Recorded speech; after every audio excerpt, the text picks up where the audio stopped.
حضرت زید بن عبداللہ اپنے باغ کو پانی دے رہے تھے تو کسی نے جا کے بتایا کہ حضور کا وصال ہو گیا۔ انہوں نے ایسے ہاتھ اٹھا لیے اور کہا اللہم اذہب بصری حتی لا ارا بعد حبیبی محمد احد، اے اللہ مجھے اندھا کر دے، میری آنکھوں کی بینائی اچک لے۔ یہ آنکھیں رکھی ہی اس لیے تھیں کہ تیرے محبوب کو دیکھتا تھا، اب حضور چلے گئے ہیں تو میں نے ان چراغوں کا کیا کرنا ہے۔ حضرت حسان بن ثابت نے جو اس وقت اشعار کہے، کہتے ہیں کاش کہ کوئی کالا سانپ مجھے ڈنگ مار جاتا اور میں دوسری سانس نہ لیتا۔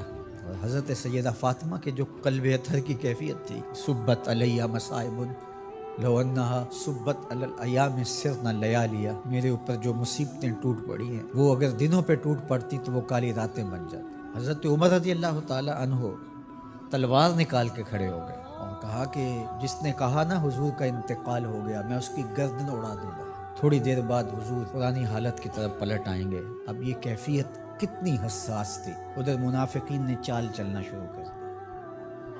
انہوں نے کہا حضور کے دم سے ساری رونقیں تھیں، اب وہ چلے گئے تو اب کس نے نمازیں پڑھنی ہیں، اب کس نے روزے رکھنے ہیں، اب کون جہاد پہ جائے گا؟ جب وہ ہی نہیں رہے تو ساری کہانی ختم ہو گئی۔ تو انہوں نے اس طرح سے چال چلنا شروع کر دی۔ اور حضرت عمر کہتے تھے کوئی بولے تو صحیح، کتنا نازک وقت تھا۔ اس وقت میں حضرت ابو بکر آئے رضی اللہ تعالیٰ عنہ، ان کا کلیجہ تو پھٹ رہا ہوگا، لیکن یہی موقع تھا حضور کے مشن کو، حضور کی فکر کو، حضور کے دیے ہوئے نظام کو سنبھالنے کا۔ اور اپنے جذبات کو کس طرح کنٹرول کیا ہوگا، اپنے آپ کو پوری طرح سنبھال کر کے لوگوں میں آئے اور دیکھا کہ لوگ جمع ہیں اور حضرت عمر رضی اللہ تعالیٰ عنہ غصے میں تلوار لہرا رہے ہیں۔ خبردار اگر کسی نے کہا کہ حضور کا انتقال ہو گیا تو آپ ایک اونچی جگہ پہ کھڑے ہوئے، لوگوں کو متوجہ کیا۔ حضرت صدیق اکبر رضی اللہ تعالیٰ عنہ کا اس وقت کا جو خطبہ ہے، اس نے اس وقت اسلام کو سنبھالا جب منافق بڑی باریک چال چل رہے تھے۔ اب حضرت ابو بکر آئے اور کھڑے ہوئے، کہا لوگوں مجھے بتاؤ تم اللہ کی عبادت کرتے تھے یا رسول اللہ کی عبادت کرتے تھے؟ تو لوگوں نے کہا اللہ کی عبادت کرتے تھے۔ تو کہا اللہ آج بھی زندہ و موجود ہے، اللہ کل بھی زندہ و موجود ہے، وہ حی ہے لا یموت ہے۔ اللہ اکبر۔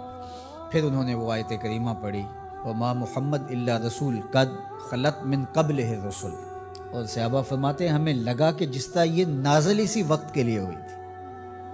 اور پھر لوگ سنبھلے اور پھر حضرت سیدنا صدیق اکبر رضی اللہ تعالی عنہ نے اس مشکل وقت دین کو سنبھالا اور پھر حضور علیہ السلام کے مشن کے لیے کھڑے ہوئے۔ لشکر اسامہ بن زید بن حارثہ رضی اللہ تعالیٰ عنہ کو روانہ کیا جا چکا تھا، حضور نے خود روانہ کیا تھا۔ ابھی جرف کے مقام پر ہی یہ لشکر پہنچا تھا، مدینہ المنورہ سے تھوڑا باہر نکلا تھا کہ حضور کے وصال کی خبر آئی تو یہ واپس آ گئے۔ تو بعض صحابہ نے کہا کہ اب مدینہ المنورہ کے حالات وہ نہیں رہے، اطراف کے اندر قبائل سر اٹھا سکتے ہیں جو دبے ہوئے تھے۔ اب حضور کے وصال کی خبر پھیل گئی ہے تو کوئی مدینہ المنورہ پر حملہ نہ کر دے، اور بہترین جنگجو اس لشکر میں شامل ہیں، تو اگر حملہ ہو گیا تو پیچھے سے دفاع نہیں ہو پائے گا، تو لہٰذا اس لشکر کو حکمت یہ ہے کہ روک لیا جائے۔ حضرت صدیق اکبر رضی اللہ تعالیٰ عنہ نے کہا کہ نہیں، یہ حضور کا روانہ کردہ ہے، جا کے رہے۔ بلکہ آپ نے تاریخی جملہ کہا کہ اگر مجھے یقین ہو کہ جنگلوں سے جانور آ کے ہمارے جسم کی بوٹیاں بھی نوچ کے کھا جائیں گے، یہ لشکر پھر بھی روانہ ہو۔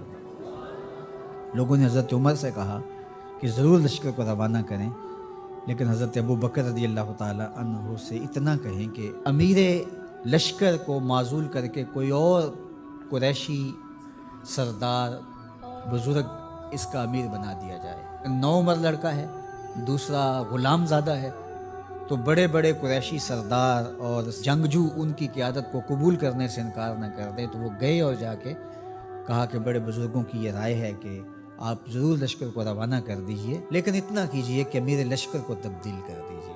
حضرت صدیق اکبر کے چہرے پر جلال آ گیا اور آپ نے جو جملے کہے وہ اتنے سخت تھے، ساکولت امک یبن خطاب، اے خطاب کے بیٹے تیری ماں تجھ کو روئے۔ استعملہ رسول اللہ وقد تامرنی ان اعزلہ، ان کو امیر لشکر اللہ کے رسول نے مقرر کیا ہے اور میں کون ہوتا ان کو معزول کر دوں؟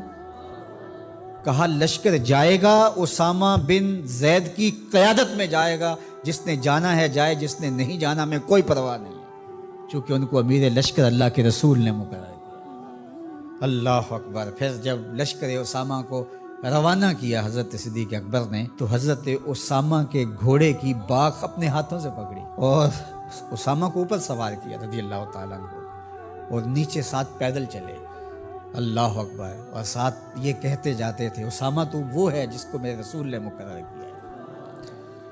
اور پھر یہ لشکر کامیاب اور بامراد ہو کے لوٹا۔ تو یہ سیدنا صدیق اکبر رضی اللہ تعالیٰ عنہ کا حضور علیہ السلام کے فیصلوں کو من و عن قبول کرنے کا جذبہ تھا، جس انداز سے انہوں نے حضور علیہ السلام کی فکر پہ پہرا دیا، حضور کی تعلیمات کو اجاگر کیا اور حضور کے فرمان کو حرف آخر سمجھا، اور اس کے بعد انہوں نے اپنی رائے کو وہاں فنا کر دیا۔ صلح حدیبیہ کا موقع آیا تو 1400 اصحاب تھے، قریش نے کہا ہم عمرہ نہیں کرنے دیں گے، تو وہاں سے ایک معاہدے کے ذریعے واپس آنا ہوا۔ تو حضرت عمر نے کہا ابو بکر ہم دب کے صلح کیوں کریں، صلح کی شرائط تو برابر کی ہونی چاہیے۔ تو حضرت ابو بکر صدیق کا صرف ایک لفظ دیکھیے، انہوں نے کہا عمر کیا یہ صلح نامہ حضور نے قبول کیا ہے؟ کہا کیا ہے، کہا ہوا رسول اللہ، کہا وہ اللہ کے رسول ہے۔ اللہ اکبر، کثرت صوم و صلات کی وجہ سے افضل نہیں ہے، بلکہ حضور کے لیے اطاعت و انقیاد، فرما برداری، اور حضور علیہ السلام کے لیے بس اپنے آپ کو قربان کر دینے کا وہ جذبہ، وہ آپ یہاں دیکھتے ہیں تو بدرجہ کمال آپ کو نظر آتا ہے۔ فرمایا کہ میں اللہ کے علاوہ اگر کسی کو خلیل بناتا تو وہ ابو بکر کو بناتا، لیکن میرا خلیل اللہ ہے۔ اللہ اکبر، امن الناس بر مولائے ما، کلیم اول سینائے ما، ہستیو کشت ملت راچو ابر، ثانی اسنینو غارو بدر و قبر۔ دیکھیے کہاں کہاں حضور کی قربت، یہ شک ہووی تے چل مدینے، جے شک ہووی تے آ تک لے جوڑ مزاراں دا بن یار نبی دے۔